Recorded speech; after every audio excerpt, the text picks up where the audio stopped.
Hey, Kevin, I know you have a note transaction in progress. How's that going? What's the latest on that? Man, Adam, thanks for asking, but also not thanks for asking because it's kind of a bittersweet thing where I'm learning very quickly that you should have your ducks in a row before looking for opportunities that you want to pull the trigger on. And the reason I say that is because one of my investors had to kind of pull out last minute because it was on me. I didn't think about the cost of, say, an LLC. And having the LLC incorporated into the overall deal, it seems like it's kind of reducing the amount of meat on the bone, if you will. So we are, unfortunately, I have to send an email to the seller stating why we're not going to move forward. And I feel bad because it just at the 11th hour to drop out like that. I know how frustrating that can be if I'm empathizing with the seller. So that absolutely sucks. And I feel bad.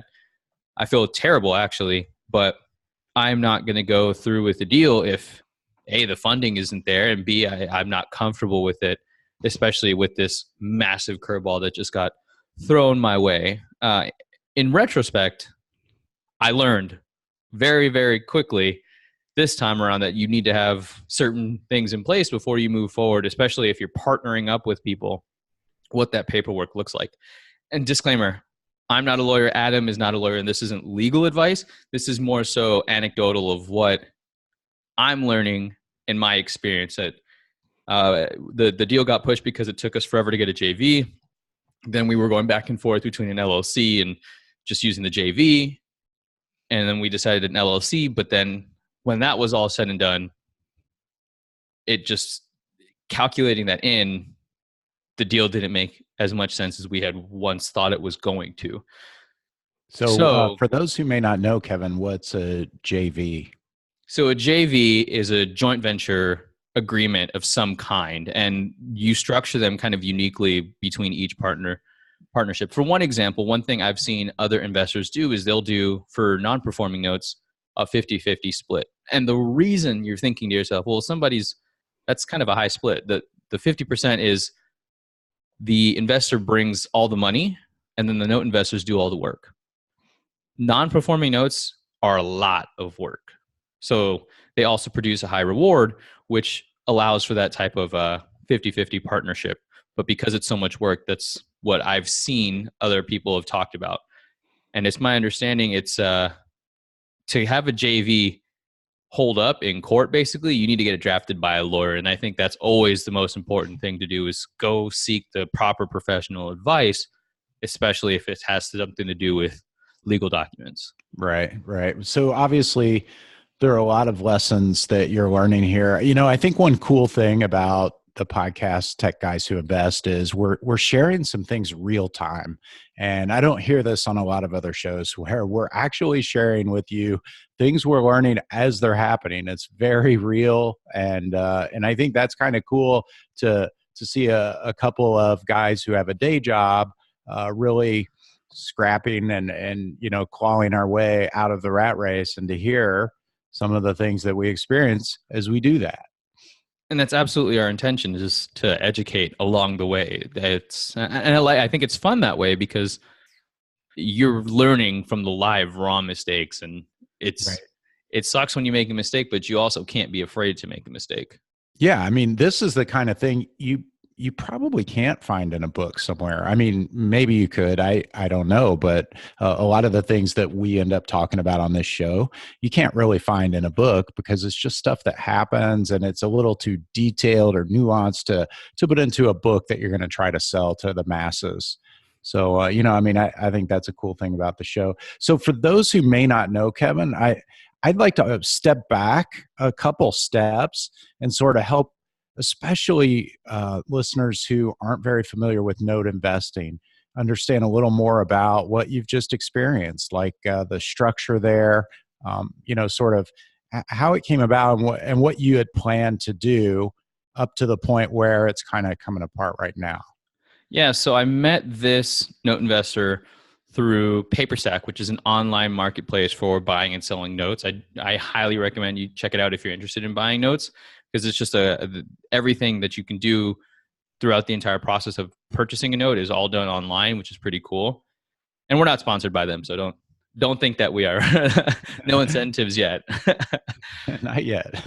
But I built a relationship with this investor, and he was selling a few other notes that I was interested in acquiring. The first thing was he was selling a contract for deed, and contract for deeds can be tricky because they vary state by state. Whereas a deed and a mortgage, or excuse me, a note and a mortgage is pretty commonplace throughout the US. A mortgage, if, say it's originated by a bank, that's pretty standard. It operates kind of the same way. When you have to foreclose, if you have to foreclose, then you get into judicial and non-judicial states, where a judicial state means you have to go through the court. Non-judicial, you don't have to go through the court. It happens much faster, so your holding costs are less. Contract for deed varies very greatly state by state. Some states, if it's a contract for deed, it operates similarly to like having to evict tenants.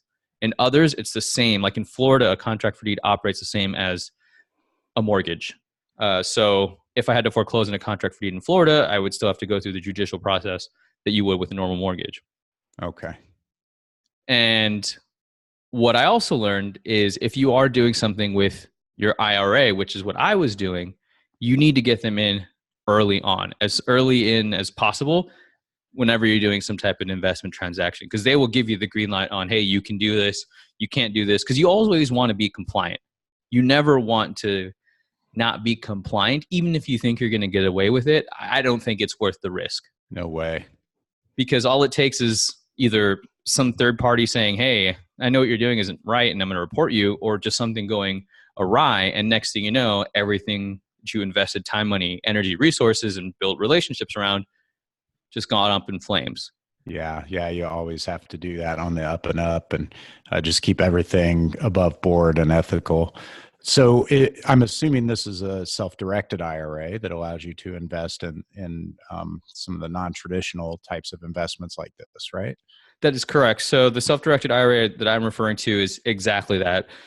In a nutshell, you can invest in anything except life insurance policies and collectibles. So everything else basically is your oyster. Although different custodians have different requirements for different things, that's why I was saying, regardless of who your IRA custodian is.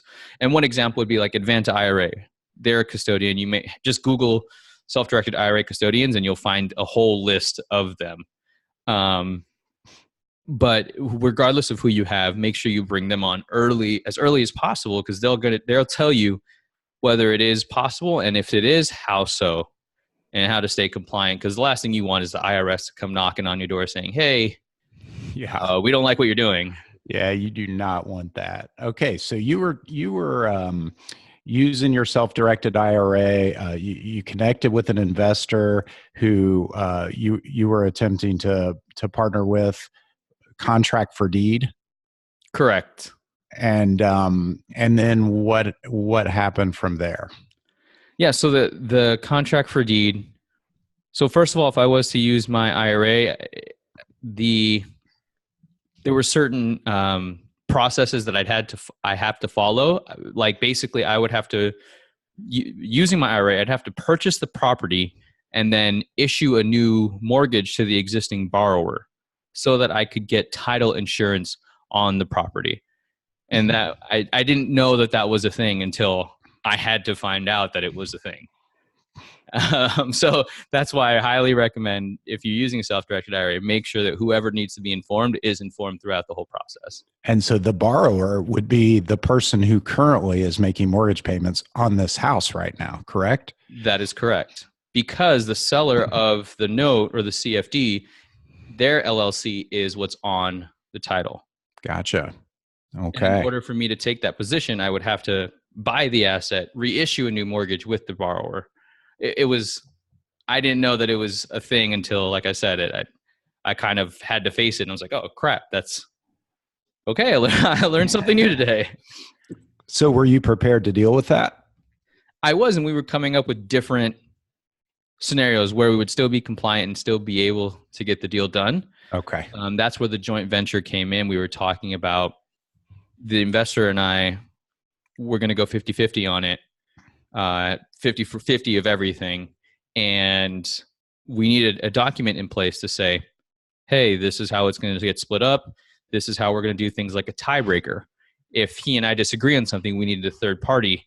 And I've been advised to pick somebody that's unbiased. But the third party or the tiebreaker can be anything. It can be coin toss. It can be whoever can chug a beer faster. It's really whatever you want to put in the agreement is up to you. And then that was trying to set up the entire structure of how the deal was going to get funded and how the profits were going to get paid. Right. As we dug deeper and got closer, more and more expenses were starting to come up that we just didn't realize. Mm-hmm. And it's of no fault but my own. And I accept that 100% because I wasn't educated enough to foresee those types of expenses. But what can you do? You just kind of keep going and learning. Yeah, I mean, it's totally an experience thing. And that's why when I was investing in single family and small multifamily real estate, a lot of advice I got was, get that first deal done. Just get that first deal done because you will learn so much on that first deal. And so true. I did. I learned a ton on that. So yeah, some of those things you just cannot know until you do it. It's not in books, Yeah, agreed. And if it's in a book, like how would you search for that? Like that's the thing. Sometimes you just have to learn and do it. And even if it isn't a book, it's not the same as taking the action and being in the experience of it, being in the emotions of it, and understanding just the whole thing live. Right, exactly. So it sounds like the costs were, as they were discovered, started to make the deal not work.